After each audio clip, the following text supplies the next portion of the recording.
What makes a man a legend? Is it the number of titles? The length of his career? Or is it the feeling that remains when he enters the arena? Oh my God! It's Sting! What? Stinger's here! The man has never stepped foot inside WWE's arena before! He came out of the shadows, stealthily, with a calculated presence that amazed everyone. White makeup, black coat, and piercing eyes, like a storm in the sky.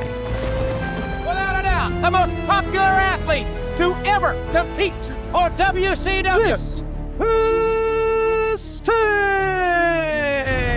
In a world full of voices, he chose silence.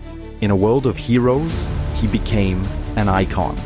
When you thought about the WCW, you thought about Sting first. Hugely important to their success. First a colorfully dressed surfer, then a silent avenging angel.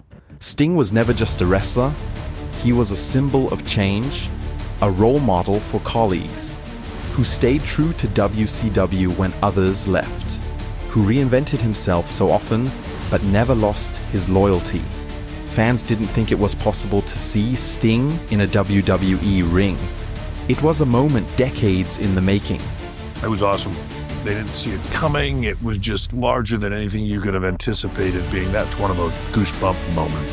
The reaction was unreal. Surprise. Surprise. The moment that never happened has happened.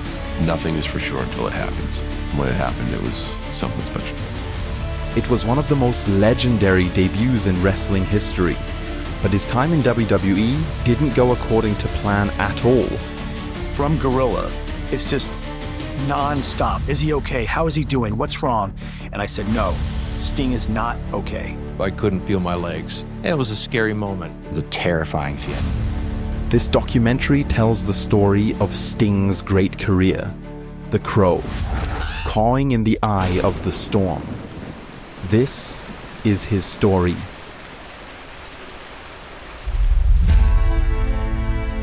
The biggest stars in wrestling often have a dark side. Private scandals, big egos, and also backstage brawls. There are few real heroes in wrestling, but Sting is one. 50 years that I've been in the business, he'll be respected as one of the 10 best of all time. I put he and Steamboat on the same level as being two guys that are almost too nice to have been in our business. He's that special a guy. I mean, he's one of those kind of guys that when I first started was very cool and had a great locker room leadership role. Early on in his career, he was a role model for his colleagues. Let me just tell you something right now. Now tell him straight. Okay, Sting is one heck of a guy, and I think that a lot of people could use him as a role model. You hear that, Sting? Yeah. I got along with everybody pretty much all the time. Steve Borden is actually a quiet man, patient and level-headed. But the spotlight transforms him. Turning the light switch on, then all of a sudden, bang. And they... 5, 4, 3, 2, 1. Oh, Dusty, anytime! Sting was loud and glittery and bright and shiny and almost over the top animated. And that really wasn't anything like the Steve Borden I knew. In the most successful period of wrestling, the late 90s, Sting was one of the most popular wrestlers. He defined the Attitude Era in his own way. First time we saw it, he's dropping out of the ceiling, and it was like, Wow. Him being up in the rafters, which had never been done before, giving him that big ugly vulture hanging off his shoulder, which was creepy as hell. He was quiet and mysterious, didn't pick up a microphone, but spoke through his aura. He didn't need to say anything. He could say more with a look than people could say in a 10-minute interview. Sting didn't need to talk. His actions spoke for him. And this was during an age where everybody could talk. Why talk? Stand out. It goes to show just how much of a presence he had, very similar to Undertaker. In his Crow character, he was WCW's equivalent to The Undertaker. The Undertaker character was really huge as this silent but deadly type. Sting and The Undertaker have a lot in common. They cast a spell over the audience, fascinating them with their dark, mysterious performances. Both remained true to their promotion, for better or worse. It's very important for each company to have an exclusive star, like The Undertaker in WWE and Sting in WCW, because those guys are the leaders. Everybody revolves around them. Steve Borden never thought he would become one of the most respected wrestlers and backstage managers. How he got there is a story straight out of Hollywood. With some fierce kind of attitude coming from me, the Stinger. Steve Borden calls himself a California guy. He grew up in Santa Clarita. He didn't care about wrestling as a child, but he always wanted to be like the muscular men he saw on TV. Bodybuilding became his passion, and he started taking anabolic steroids at an early age. It was normal among his gym friends. Everyone did it. These harmful muscle-building supplements were barely regulated in the 80s. Every day he spent hours in the gym. The skinny teenager turned into an animal. Fitness was his life, and he became co-owner of a Gold's Gym with the future Ultimate Warrior. They were both in a bad financial situation. Sting had no place to stay and slept in his car. Sometimes they stole food. Trying to get that protein in, 𝗖𝗥𝗘𝗚𝗏 and me, we'd go into the grocery stores and get those hot chickens, you know, that are already pre-cooked. Right. Till there was nobody around, and pull that chicken out, and we'd start stuffing that chicken breast in our mouths and stuff it back on a shelf somewhere and continue our shopping. We got chased out of a grocery store or two. It's a hot day in California. The sun beats down through the huge glass windows of Gold's Gym. Metallic clanking, muffled beats. Young Steve Borden stands at the leg press and looks up at the squeaky entrance door. The conversation dies down briefly, and the room turns towards the door, as if in slow motion. A blonde, muscle-bound man strides in confidently, as if he were the king of this jungle of steel. And the whole gym would go, you know, who is it? Who is that? That's Hulk Hogan. This is where Sting saw Hulk Hogan for the first time. Not on television, not in an arena, but right there by the weight training bench. Back then, neither of them knew they'd end up at each other's throats later. Steve Borden's muscular physique caught the eye of the wrestling scouts in his gym. They ignited a fire in him that would burn for the rest of his life, a passion for wrestling and the dream of making it his profession. He said, "Dad, what would you think if I said I wanted to become a professional wrestler?" And I said, "Get a haircut and a job." The first match, Channel 5 in Memphis, Tennessee. I remember that when we went to the ring, we basically just stood there and laughed because we really didn't know many things to do. So we'd just do a few things in a gorilla press slam, and that would be it. At the time, no one could have foreseen that these inexperienced rookies would go on to compete in the biggest matches for the biggest titles. But before the big breakthrough, a conflict came up between the two. Ultimately, I ended up leaving there because of me and Steve. Me and Steve had different personalities. The former friends went their separate ways. Sting didn't know much about wrestling yet, but he kept at it. Over time, his talent shone through. 1 in a million. He was just natural, very gifted. Sting's breakthrough came in a match against one of the biggest stars, the Nature Boy Ric Flair. Ric Flair was looking for a new opponent to work with. And Sting was sitting there, and Ric Flair said, "Give me that kid, let me try him." He got in the ring with the Nature Boy and held his own. In this 45-minute classic, Sting established himself as a star for the first time in 1988. I learned more from Rick in the months leading up to this than I had everything that I'd done up until then. And in this one match, I learned truckloads. A teacher-student dynamic with magic in the ring. It was the first of over 100 matches between the two. And the thing that just amazes me, most of these matches against Rick, they were all the same. The young man that people say will dominate the 90s against the man that has dominated the 80s, the Nature Boy. But while Sting continued to fight his way to the top, he experienced a setback. They would take the private charters and the private jets, and they'd fly to all these cities. I'd be driving to them.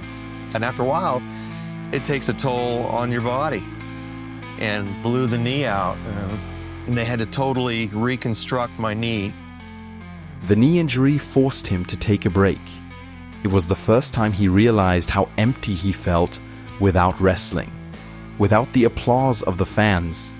All this motivated him to come back faster than doctors thought possible. I see more and more painted faces. The early Sting, the face painted, blonde-haired flat top, I just saw this energetic, superhero-looking character kicking people's ass. Unbelievable amount of charisma. Tremendous look. The girls loved him.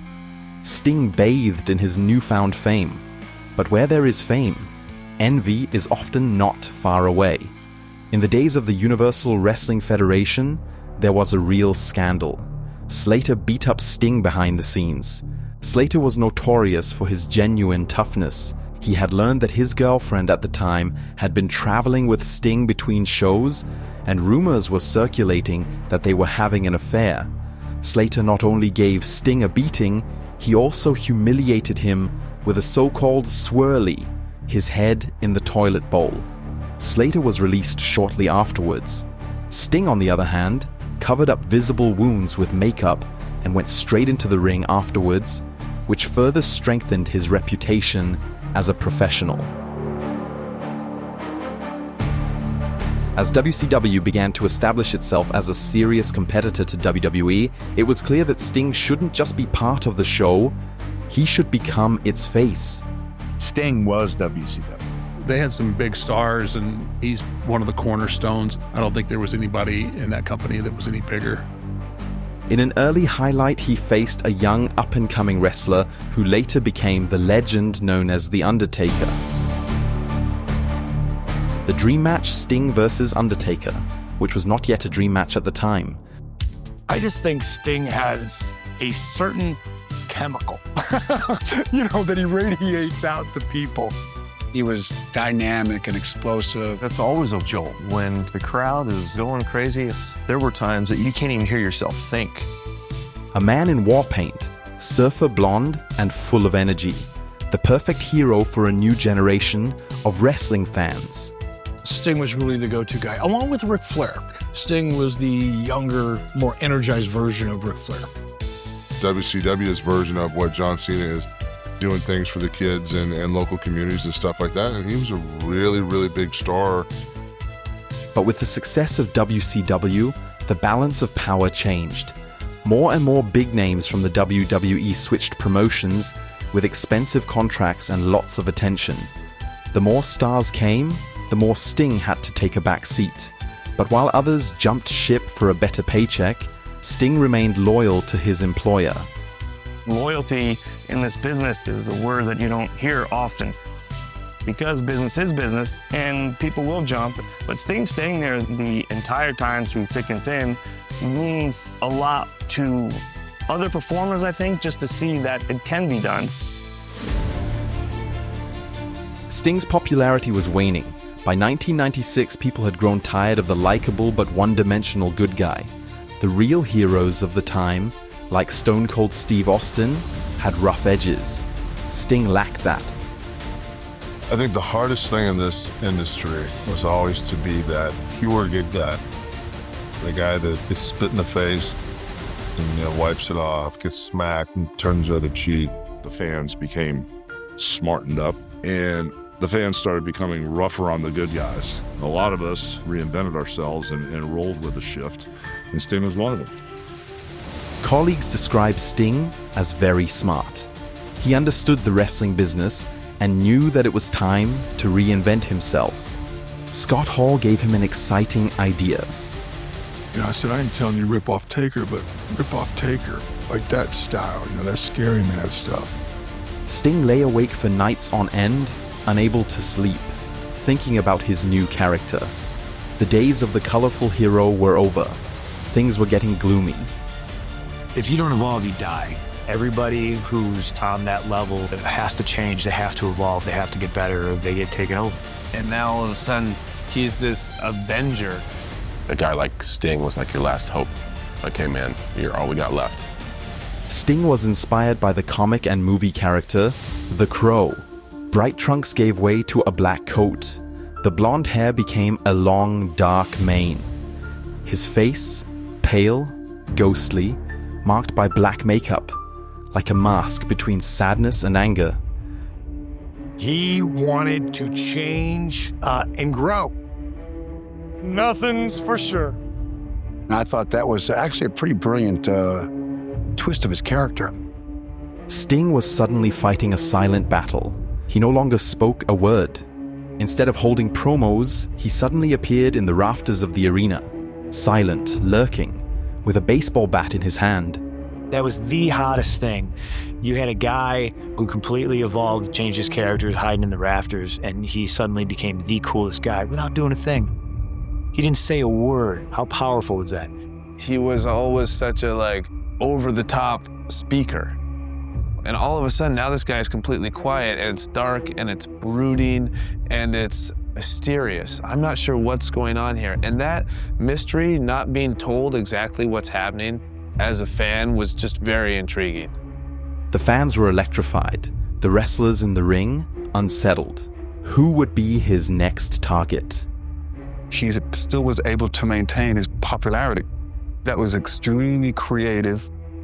This new identity also needed a new entrance. Sting no longer entered the arena to rock music, high-fiving fans. He rappelled down from the ceiling, right into the middle of the action. Oh my! Sting! Sting!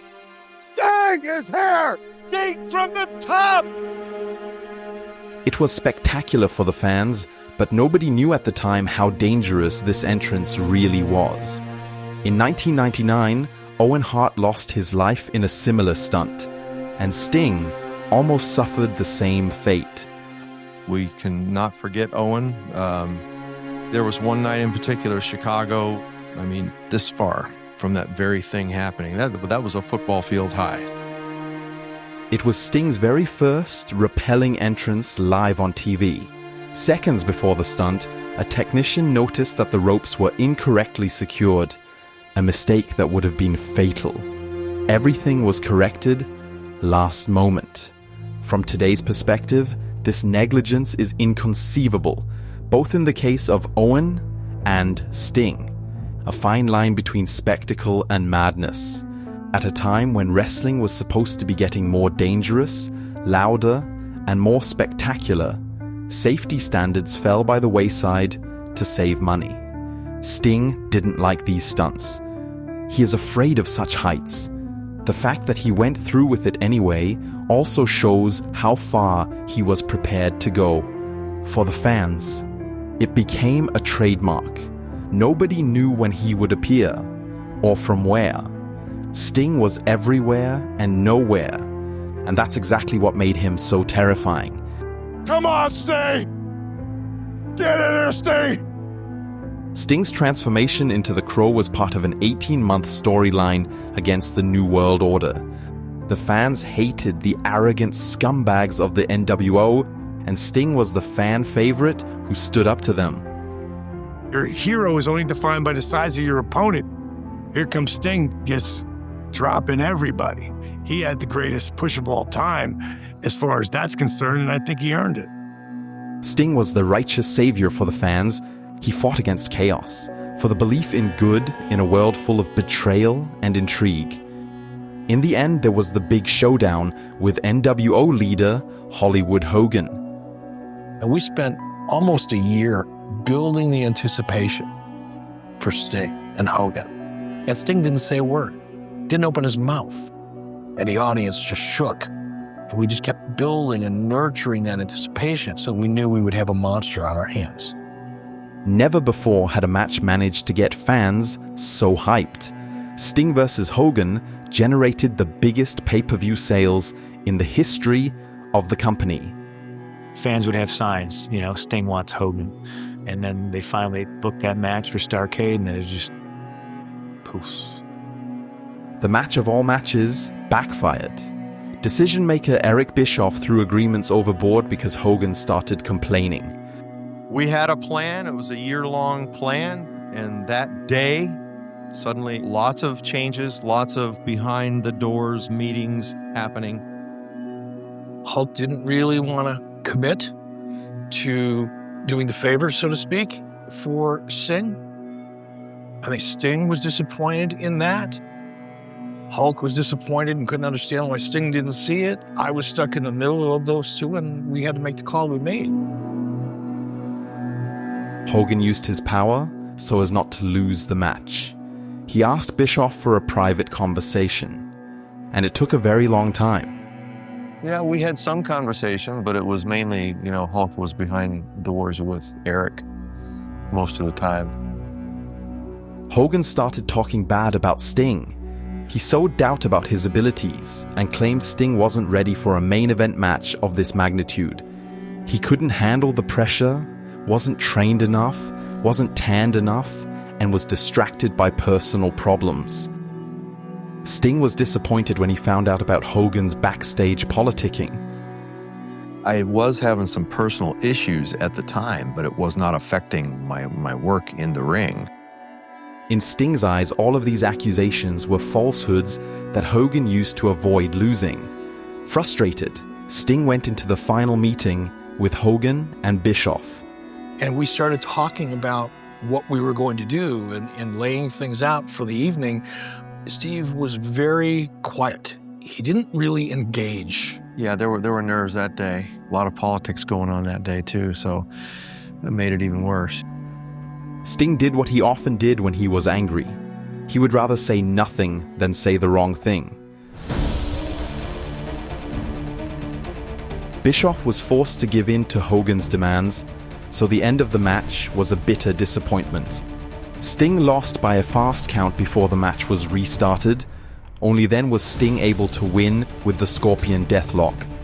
Fans celebrated the title win, but disappointment prevailed. I don't believe that our match actually followed the big build-up, but I think it was due to all the chaos that happened, not knowing for sure what we were going to do and how we were going to do it, literally, until we walked through the curtain. The end of Starrcade 97 is considered the most controversial booking decision in WCW history, but Sting's fans remained enthusiastic about him. With storylines around him as champion, WCW managed to overtake the WWE in terms of viewership. Nitro achieved record ratings in early 1998. Many attribute this great success to Sting. He was a huge draw for viewers. The top guy in WCW had become a man of total mystery, and that's a hook that people will come back and come back and come back for more. In the ratings war, the two biggest wrestling companies in the world fought it out to see who could create the best characters. Sting was worth his weight in gold for WCW. There were all these badass characters who were cutting edge and cool. Sting was a very interesting part of that whole thing. It's like, whoa, Sting's up in the rafters. He's hitting people with the bat. He was very, very cool. It was a really good time and a really bad time all at the same time. Yeah, I had a lot of personal stuff going on in my life. Sting's private life fell apart more and more over time, and he fled into his role in wrestling. I was in a lot of deep, dark despair. I'd put that paint on my face and I'd look in the mirror and say, it's showtime, folks, and walk through that curtain. Behind the mystical face paint, Steve Borden carried an emptiness within him that no applause in the world could fill. Sting wrestled constantly, was always on the road and under a lot of stress. None of this left him unscathed.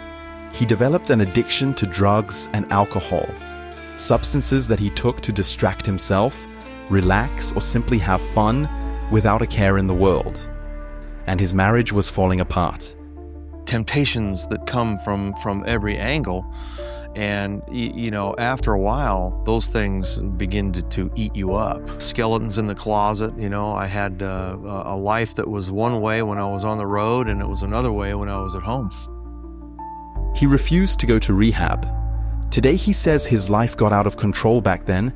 He was trapped in this self-destructive behavior for several years, tried again and again to stop, but couldn't.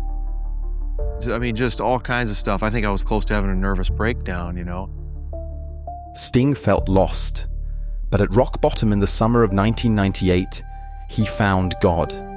He genuinely searched for support and forgiveness, and he found exactly that. Not in the spotlight, but in silence. Not in the ring, but in prayer. We all had our demons, you know, at some point. So I should have gone to rehab, but for me, I gave my life to Jesus Christ and didn't go to a 12-step program. It was a one-step Jesus Christ, and everything changed from that day in August forward. This decision probably extended his career by many years. It was a transformation by grace. His brother Jeff is a pastor by profession and helped him through this process. To this day, Steve loves to hear his brother preach.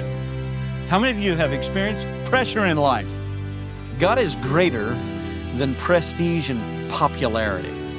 God is going to move upon our lives in greater dimensions as we put Him before everything else in life. For Sting, it was not a sudden enlightenment, but a slow, honest process.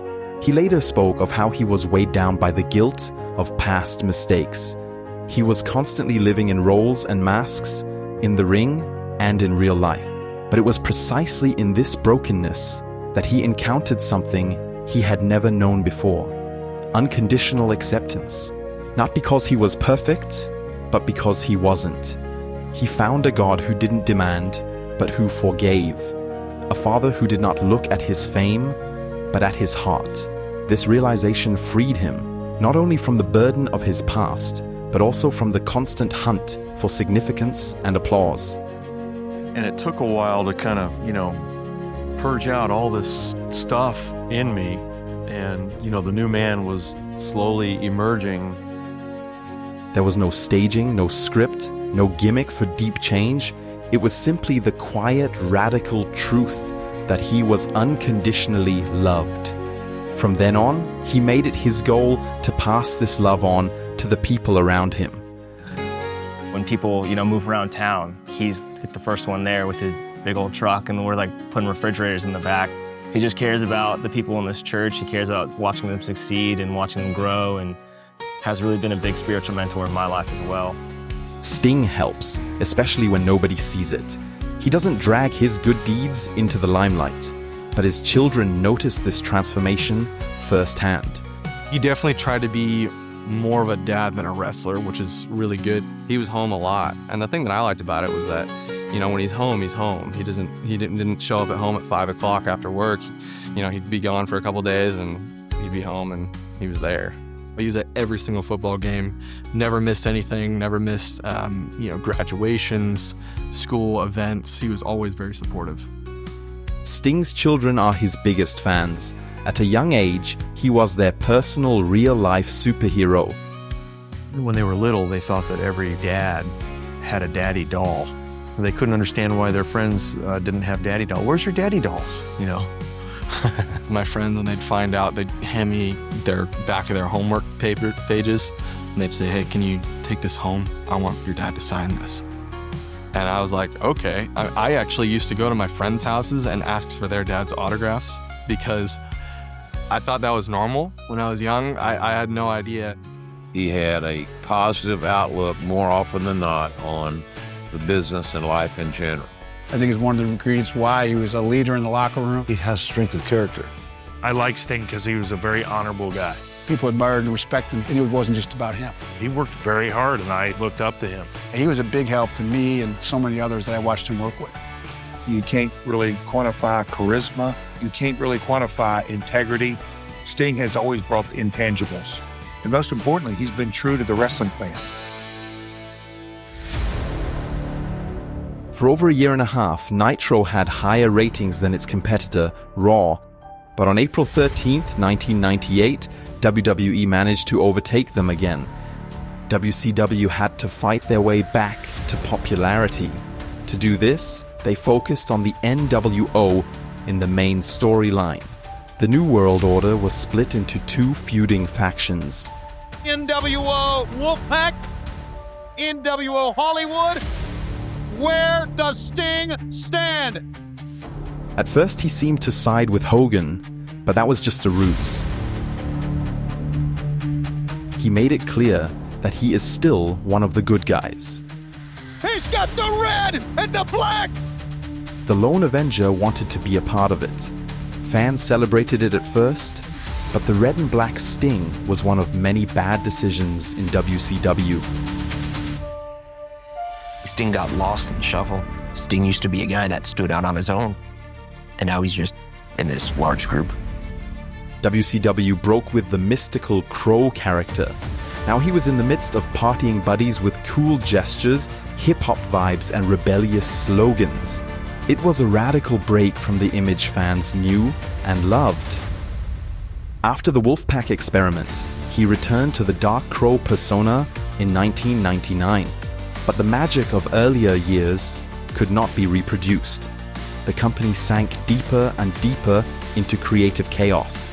Short-term storylines, frequent character changes, and ever-new attempts to repeat old successes. It was bad. They had the money, they had the television, they had the networks, they had everything they needed, but just, nobody with a clear vision or control. In the beginning, you've got unity, and over time, it develops into cliques and groups of people and agendas, and that's where it went downhill. The final nail in the coffin was just that. The once glamorous promotion lost its direction, and with it, the support of the fans. Things were becoming increasingly tense. Many WCW stars were fed up with strange creative decisions, backstage disputes. Many switched to the WWE. The floodgates just opened, and it brought a lot of people from WCW to the WWE who actually became huge stars in the WWE. Although many of Sting's friends and colleagues joined the competition, it was never an option for him. The only guy never to leave. The only guy to carry the WCW banner always. My greatest regret for Sting is that he never came to the WWE. I told him for years, get out of this place, man. You are so good. But he was making so much money, he had a level of comfort. The company he had been loyal to his entire career turned more and more into a sinking ship. And while the doom was looming, Sting was still in the ring, loyal but powerless. A hero in the midst of a crumbling empire, like the captain who sees the wreck sink to the bottom. A direct call from Vince, there was, yes. Yep, I remember vividly. I remember one conversation in particular, and I thought I was real close to coming. I didn't want to make the commitment to be gone that much. I wanted to raise my kids. I wanted to be home. And I could define it really well with WCW. This is how much I want to work,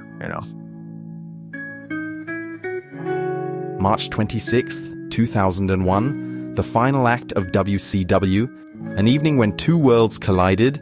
WWE, victorious and expanding, bought its biggest competitor. Was really like the enemy coming into the camp and taking over and taking us, hostage. The last Monday Nitro ended with the last dance of the legends, Sting versus Ric Flair, a symbolic finale. Two men who had made the promotion into what it was. They knew it wasn't just a match, it was a farewell. For Sting, WCW was not just an employer, but a second home. He had given his all, right up to the bitter end. Sting did everything for the company. What was best for that night or best for the story, he was a company guy. Many wrestlers now worked for the competition, driven by lucrative contracts and the desire for attention. Sting decided otherwise. He didn't go to WWE, although there were offers enough. Boss Vince McMahon tried everything to convince him, but Sting didn't trust him. I always thought that Vince wanted to undermine WCW more than he wanted me as a talent. He was always afraid they would never make him Sting.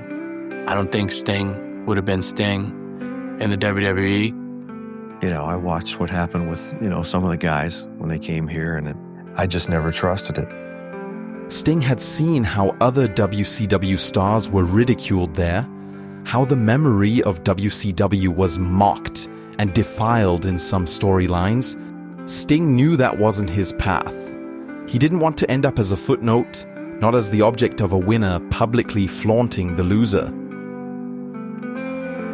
For Sting, wrestling was never just a business, it was an expression of responsibility.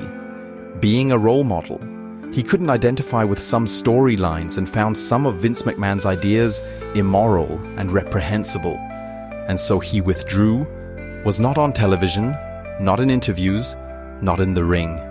And yet, he was there. In the minds of the fans, as a distant fantasy. What if he did show up in WWE at some point? Sting felt comfortable away from the limelight. He was there for his family, was involved in the church, and gave talks about how he found his faith. He spoke in schools, youth groups, and churches, told of his inner struggles, of false fame, and true redemption. The performer became a preacher. He was frugal with his assets. He bought motorcycles and real estate, but otherwise limited himself to a normal life. He finds joy in the simple things. I do this all the time. So many trees around here, and the winds come sometimes and the branches will go, and so we'll have a bunch of wood cut up and make bonfires all over the place. However, his passion for wrestling continued to burn within him. Instead of going to WWE, he looked for a stage far away from the mainstream, total non-stop action wrestling, or TNA for short. It was not a step back, but a statement. Sting wanted to keep fighting, but on his own terms. No mockery, no humiliation, no selling out. At TNA, he was received with respect, honored as a veteran, and treated as a legend. And most importantly, he was listened to. Sting reinvented himself again, embodying the Joker Sting. A dark, psychotic, clownish gimmick. Unpredictable, moody, crazy. Many loved the Joker. Some found it too over-the-top and theatrical. Critics said the contradictory storylines diminished the effect.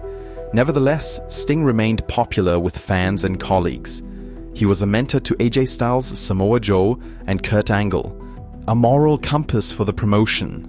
Always professional, but there was someone who challenged his professionalism like no one before. Jeff Hardy. Like Sting, Jeff Hardy was a big name. Well known in the mainstream, he was a real star.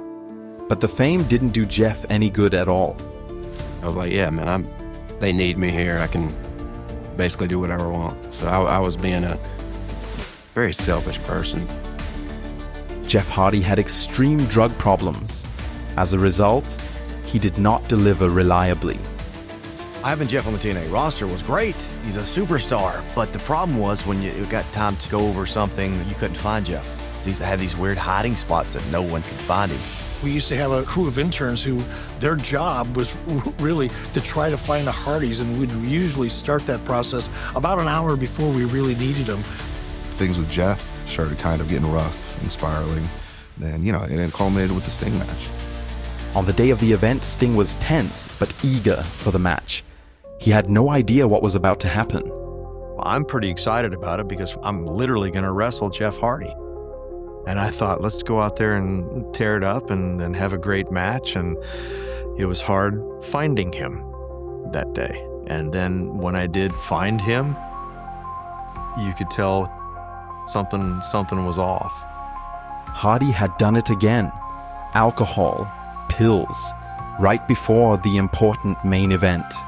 He tried not to let it show, but failed. Otherwise, he would have put Sting's life in danger in this match.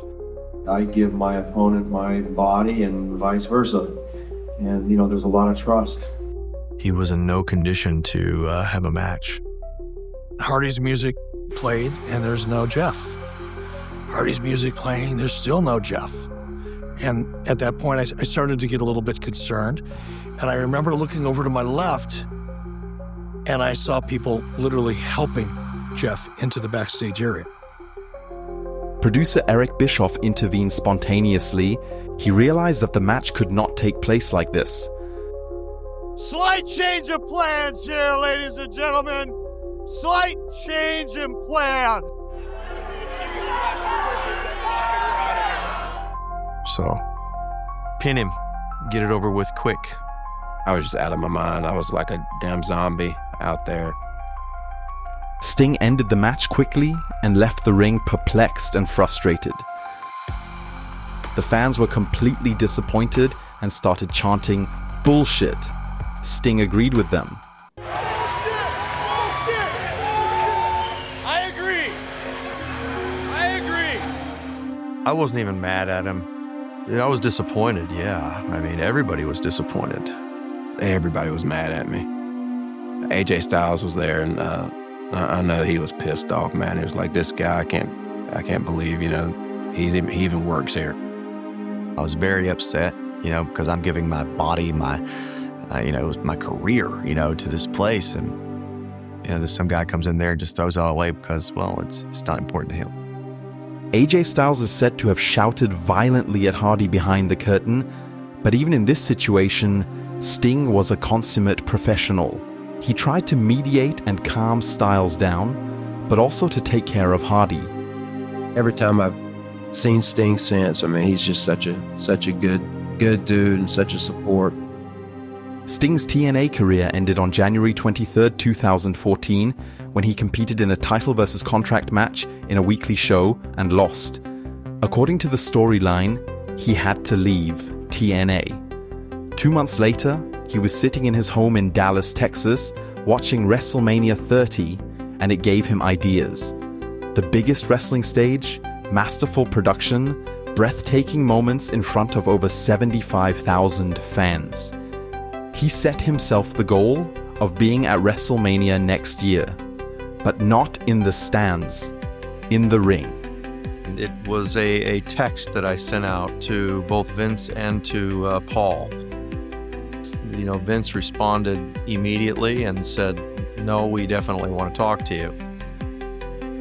It feels like one of those it's about time kind of things. In a way, I could say that I almost feel like the black sheep of the family, But in others, everyone's been very accepting. At first, officials thought of him as a playable character for the new WWE 2K game. But Sting was serious. He didn't come here to be a mascot. People are surprised when they hear that I'm nervous to go through the curtains, but this is one time when I'm shaking in my boots. The hardest thing in this business now is to keep a secret. We just hit him all day and bringing him out last second. Yeah. My mouth is pretty dry. I need a bottle of water.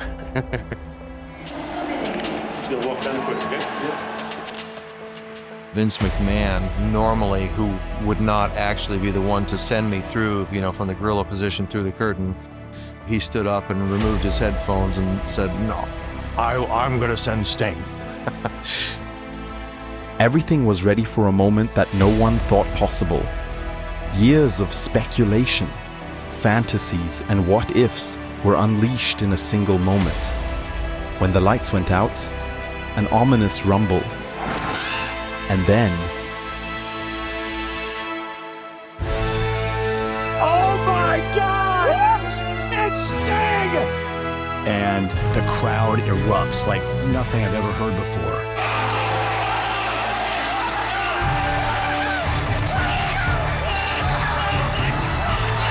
No one knew. It was a well-kept secret. No one had any clue in the entire building that he was going to show up except for the people in the ring. WWE makes money from moments like this, and they produce a lot of these big comeback moments that sweep viewers off their feet. But Sting's debut was a special moment among those special moments. His colleagues welcomed him with open arms. to see him back there when I saw him in Gorilla and the smile on his face and how excited he was. And Sting is one of those kind of guys that he's always good to have around because he's a good influence on the business, he's a good influence on the locker room, and he's a good influence for our fans. Upon arriving backstage, Sting shared his wishes with Triple H. He emphasized that his dream match would be against The Undertaker. I've always wanted to have that match. I know wrestling fans have always wanted to see it too. He had a particular list of folks that he would like to do something with. Obviously, Taker being at the top of that list, but was unavailable. Taker had creative already. Hunter had some creative going forward that this Sting thing made sense for, so it was all, the chips fell where they were. But although the deck was stacked differently, Sting was hoping to face Taker. The Undertaker was also open to the idea, but WWE management was not. Vince didn't want it. He didn't feel it. Then the two were seen together at the airport. They were on the same flight to Texas. It was an impressive exchange for both of them, but they didn't talk about the elephant in the room, a potential match against each other. Had so many creative ideas where we could have told a story. I always wanted to do it, and that's the one thing, if I did have a regret, it will be that. The match would have been good, but I don't think it would have lived up to the expectations that people have for it. Nevertheless, Sting held on to this dream for years. One last big match against Taker, ideally staged in a cinematic way to take care of the aging legends, inspired by the celebrated Boneyard match. Triple H was not a fan of the idea. There were then contradictory statements in interviews. On WWE Untold, Triple H said it was Sting's wish to have a match against him. Sting, on the other hand, said Triple H wanted to face him. Triple H made a big statement that he was responsible for Sting being in WWE. Sting responded professionally and was ready to wrestle Triple H.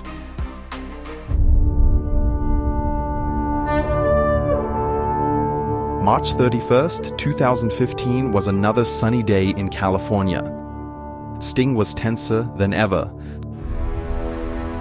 This will be the biggest event of my whole career. Have some fun up there, man. I will. Enjoy the hell out of it, all right? I will. Thank you for the opportunity. A year ago, he had set himself the goal of standing on this giant stage. Now, he had achieved it. It was no ordinary wrestling match. It was a collision of two philosophies. On the one side, Triple H, the King of Kings, the embodiment of the WWE elite, sharp, calculating. On the other side, the phantom from another promotion, another world, another time. There was a moment early in the match where his leg got caught. And I was like, oh my God, we're like a minute in and I think he just blew out his ACL or something like that. But then he was okay. When Sting looks back on his only WrestleMania match, he is satisfied. It was pure nostalgia. The old factions D-Generation X and NWO intervened. The audience went wild. Triple H reached for the sledgehammer, the symbol of control. Sting countered with the baseball bat, the symbol of resistance. To have that moment to stand there, shake his hand. But it was that acknowledgement on our end of, forget the characters, this is awesome for us. It was incredible. I mean, what an honor, to be in a ring with Triple H like that. We stopped putting on a performance, and it was just real. In the end, it was Triple H who got his hand raised, a script that many fans didn't want to read. But Triple H wanted to win the match because he was supposed to face The Rock the following year. This match never took place, but was planned at the time. But Sting wasn't interested in the big win, and he's always kept his ego in check. He was all about achieving his last big goal, WrestleMania. But that was not the end for Sting. He went quiet for a few months. Then he appeared out of nowhere. Once again, WWE had managed to smuggle him into the arena unnoticed. However, there was one problem: the heat in the arena, and especially under the cover. And I cannot stop sweating. And the paint that I was using for all those years, acrylic paint, it's not made for the flesh, it's made for the canvas. But when you sweat, it just peels off. It doesn't even peel, it just kind of runs off. But even without perfect face paint, his comeback was great. The last thing you're thinking is that Sting is going to be under that color. What the hell? Oh my God, it's Sting! Man, they ate it up. Anytime that we can get them, catch them off guard, especially with such a beloved character like Sting, that's a home run. The cheers of the fans made the anticipation of Sting's next match palpable. However, Sting would once again escape death by the skin of his teeth. Sting was back to challenge Seth Rollins for the World Heavyweight Championship. The match was highly anticipated. Sting was actually in good shape, delivering as usual, but then Seth Rollins hit him with a buckle bomb. Whiplashed my neck back really bad, and I had shocks going down to my fingertips on both sides. 800,000 volts of electricity going through my fingers. It just went down both arms. Trying to shake it out of my hands, my legs began to feel kind of like they weren't there, like rubber. The numbness subsided again shortly afterwards. He therefore told the referee that he wanted to continue. We go through the rest of the match. He does everything. He's on point for everything. He comes flying off the top, levels me on the floor. And the crowd is chanting, "This is awesome." Sting had regained his composure. But then came the life-threatening twist in the match, the second buckle bomb. You could just feel the power just going out of my legs. Oh! He just collapsed. I'm thinking, Lord God, please don't let it end like this. Despite signs of paralysis, Sting had no intention of abandoning the match. It's like the wrestler mentality. You got to do the finish. You got to finish. You got to finish. But your legs aren't working. What are you thinking? That's just the way we were all bred back then. You have a responsibility. You make your town. You go out there and you give the crowd all you can do. And you finish your match.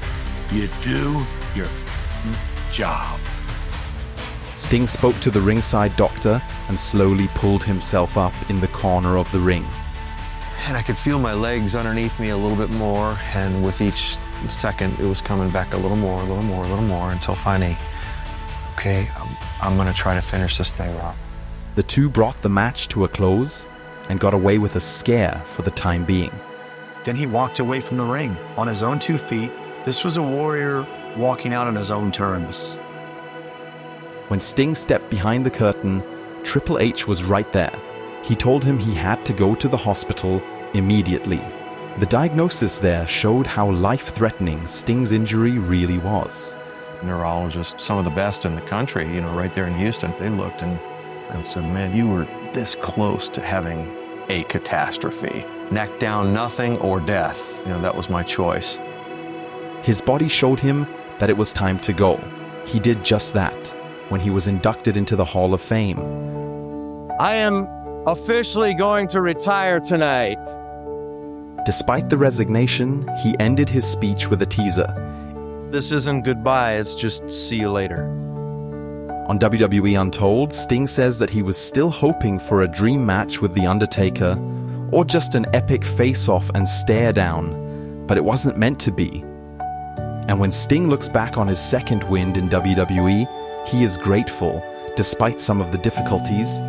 He sees his run as well-rounded and coherent. But the icon still had one last ace up his sleeve. The lights suddenly went out at WWE's competitor, All Elite Wrestling, in 2020.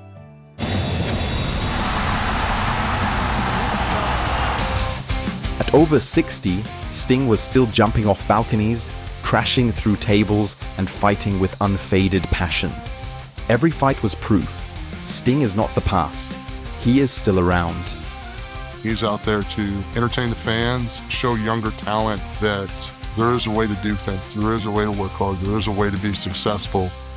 Unlike in WWE, Sting didn't lose a single one of his 29 matches in AEW. The people in charge cleverly used him in tag team matches, setting him up for a worthy finale to his wrestling career. His last match took place in March 2024 when he and his protege Darby Allin defeated the Young Bucks. Fans loved the match, and critics rated it as one of the best retirement matches in wrestling history. In the latter part of his career, in the final couple of years, he was not looking out for just himself and get himself over. He was also helping give, as we say in the business, give the rub to one of the great young stars in Darby Allin. That says a lot about Steve Borden, the man. One principle ran through his career. He said it 30 years ago, just as he does today. Treating other people the way you'd like to be treated. You know, I want to treat everybody the way I would like to be treated. What makes a man a legend? Is it the number of titles? The length of his career? Or is it the feeling that remains when he enters the arena? No matter what standard we apply to Sting's career, he is one of the most legendary wrestlers of all time. Sting is one of the true heroes of wrestling. He showed that sometimes it is better to go the way of the loner than to betray your principles. He didn't go where his paycheck rang the most figures. He went where his principles stood. Sting wasn't just part of the story. Often he was the story. I think his legacy is one of the biggest. I was watching WCW for Sting in 1989. It was the reason I had a blonde hair flat top. Certain people come along at different eras and times, you know, that has it, and he was one of them. See that hero through that whole period, which was really hard to do. I think he would have succeeded anywhere at any point in time. The greatest matches I've ever had in the ring have been with Sting. Anytime you have an opportunity to have a guy like Steve around, got a wealth of knowledge, a wealth of information, a guy like that just really makes the company look good. He's so kind and so soft-spoken and generous and like goes out of his way with his time. It's almost like he doesn't know that he's Sting. His silence spoke louder than shouted promos. Sting taught us you don't have to be loud to be heard. You don't have to follow the others to do the right thing, and you are never too lost to receive grace. I want to be remembered as the wrestler who really, really worked hard to entertain and had a good, strong work ethic, thought about others before himself, and one who loved God.